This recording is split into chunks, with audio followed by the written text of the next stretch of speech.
Bonjour, dans cette vidéo, nous allons parler d'angles et nous allons voir comment construire des figures complexes, ou en tout cas un peu plus complexes que juste un angle. Alors, on va faire ça sur deux exemples. Le premier exemple, on veut construire le triangle ABC tel que AB égale 5 cm, CAB égale 43 degrés et ABC égale 65 degrés. Alors, on commence obligatoirement par faire un petit schéma à main levée. Donc, je fais un schéma assez grand puisque comme il y a des angles à écrire à l'intérieur des triangles, il faut bien que j'ai de la place. On va l'appeler ABC, AB 5 cm, CAB, donc c'est l'angle ici, avec A au centre, donc le sommet, 43 degrés, et l'angle ABC, donc avec B au centre, celui-ci mesure 65 degrés. Vous avez vu, j'ai bien fait attention à ne pas mettre le même symbole des deux côtés puisque c'est deux angles différents. Maintenant qu'on a ce schéma, on va pouvoir passer à la construction et là je passe sur papier. Alors c'est parti, on va commencer par faire le segment AB de 5 cm, bien évidemment puisque c'est le plus facile. Donc ici AB 5 cm. On peut indiquer les valeurs sur le schéma. Du côté du point A, on avait un angle de 43 degrés. Donc, on vient bien mettre son rapporteur. Là, vous voyez que mon segment, il ne dépasse pas. Et là, je vais être embêtée parce que j'ai besoin que ça dépasse pour pouvoir mesurer. Donc, c'est pas grave. On a bien mis les extrémités A et B. Donc, on peut prolonger sans aucun problème. On en a besoin pour tracer. On met bien notre rapporteur, le centre sur le sommet, on aligne bien. Et on mesure les 43 degrés. Ici, je suis à l'intérieur. Mon 0 est de ce côté-là. Le côté part de ce côté-là, donc on mesure ici 43, on va jusqu'à 40, 40 c'est ici, 41, 42 et 43. On trace notre côté de l'angle, on ne sait pas où est le point C, donc c'est pas grave, on prolonge suffisamment. On peut tout de suite noter qu'on a fait 43 degrés ici. Et au niveau du point B, on doit mesurer 65 degrés. Donc on met bien le centre sur le sommet. Cette fois-ci, notre angle, il démarre de ce côté-là. Donc, on est sur ce 0 ici et on mesure nos 65 degrés. Donc, on va jusqu'à 60 et on continue jusqu'à 65. Et on trace notre côté. Bien évidemment, on note qu'on a 65 degrés et le croisement, ça nous donne notre point C. Et pas besoin de gommer les traits qui sont en trop. On laisse, comme ça, on laisse des preuves de comment on a fait. Voilà pour cet exemple.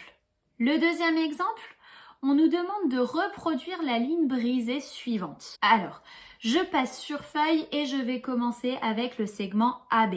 Donc, on y va par ici. Le segment AB qui mesure 4 cm. Et maintenant, on a vu plusieurs fois que pour bien aligner mon rapporteur, j'ai besoin que ce soit un peu plus long. Donc, je prolonge tout de suite. On a AB de 4 cm. Alors, on essaye de garder le même sens que le schéma, sinon c'est le meilleur moyen pour faire des erreurs. Ensuite, on doit tracer un angle au point B de 35 degrés. Donc, on va bien mettre son rapporteur, le centre sur le point B. On vise comme il faut ici. Et 0 degré, on est sur les petites graduations intérieures. 30 et 5 de plus, on est en face de cette graduation-là. Et on trace. Ça va dépasser, mais c'est pas grave.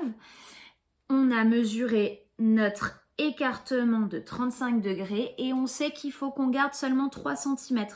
Donc, je m'arrête ici et je fais une marque à 3 cm qui me donne mon point C. Je peux écrire la valeur. Au niveau du point C, il faut repartir par là-bas avec un angle de 95 degrés. Donc, je mets mon rapporteur. Je ne peux pas m'aligner, donc je prolonge. On s'aligne bien et on mesure 95 degrés. Donc, le 0 est de ce côté-là. On est sur les grandes graduations, 90. Je continue, 95. Je mets mon repère et je trace mon écart, mon angle qui est écarté correctement. Ici, on a 95 degrés. Alors, on va changer de façon de le noter, juste pour pas qu'on pense que ce soit les mêmes valeurs. Et sur cette partie-là, je dois mesurer 3 cm et demi. Donc, j'y vais. On y va. On aligne bien 3,5 on est ici. Je peux noter que c'est 3,5 cm et qu'on a le point D ici. Et enfin, je dois mesurer un angle de 58 degrés vers la droite. Donc, on est parti. On met bien le rapporteur. Voilà, je suis bien dessus. N'hésitez pas à prolonger hein, si jamais il y a besoin. Comme il est transparent, ça aide quand même un peu. Et on mesure. Alors, notre 0 degré est de ce côté-là. À l'intérieur, c'est les petites graduations. Donc, on y va. 50 et on rajoute encore 8. 50 était en face de là. 55, 56, 57, 58. On est ici. On vient tracer notre angle. On peut noter qu'on a 58 degrés. Et le point E est à 2 cm de D. Donc, on mesure nos 2 cm. Éventuellement, on peut gommer tout ce qui est en trop ici, là, là et là. Mais il n'y a pas d'obligation. On peut laisser ça comme ça va aussi très bien. Voilà. Bon courage à vous maintenant pour les constructions.